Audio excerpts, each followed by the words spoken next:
Bonjour et bienvenue dans cette nouvelle vidéo sur le modèle d'un gaz parfait.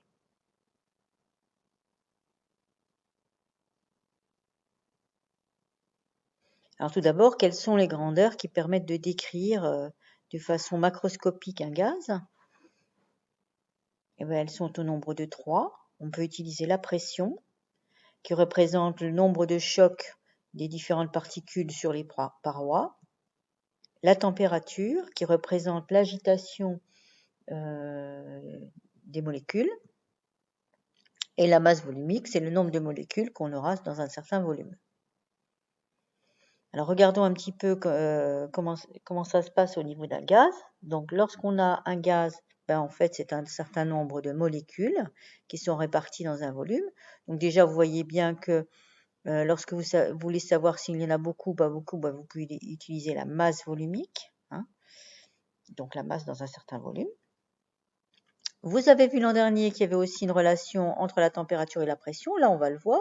Pour cette température de 300 K, on a une certaine pression, 19,6 atmosphères.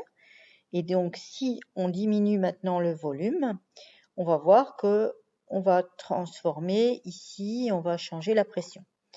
Donc, vous voyez déjà, alors c'est ce qui se passe, vous voyez, on bouge le volume et on est passé à une pression de 24,6 atmosphères. Pourquoi? Parce qu'il y a plus de choc sur les parois. Donc, et la température est liée à l'agitation des molécules. Donc, vous savez que lorsque vous avez une certaine température, c'est lié à cette agitation, et nous, on utilise en général les degrés Celsius. Alors, en physique, on utilise généralement les degrés Kelvin. On va voir pourquoi, parce que la température étant la mesure de l'agitation microscopique, normalement à 0 degré Celsius, on devrait ne plus avoir d'agitation du tout. Et on voit ici que on a une agitation qui est moins importante que celle de 100 degrés, mais ça bouge encore. Donc, il y a des températures qui sont, et on le sait, inférieures à 0 degré. Donc, on peut descendre le plus possible. C'est ce que je suis en train de faire là sur la gauche, sur l'animation. Et sur la droite, voilà, on l'a fait. On est arrivé à la température la plus basse où il n'y a plus d'agitation du tout. Et là, on est à ce qu'on appelle le zéro, mais le 0 Kelvin. Donc, lorsqu'on utilise cette échelle de température, on n'a plus d'agitation à 0 degré.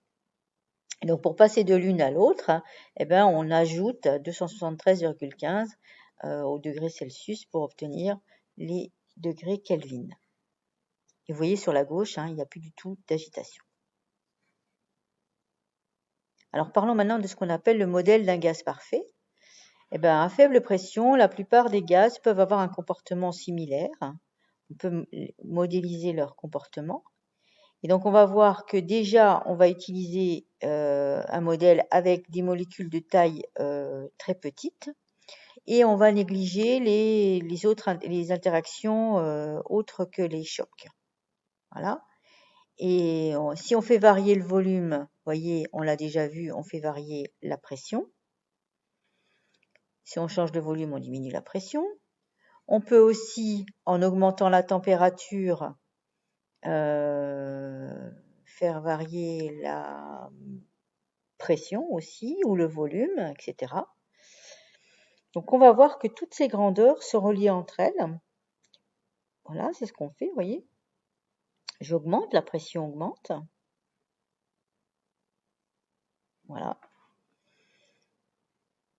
Si je diminue, la pression diminue, etc.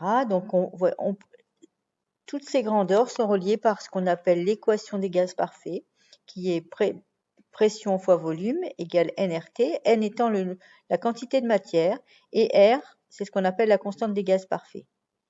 Alors, dans quelles conditions peut-on appliquer cette relation?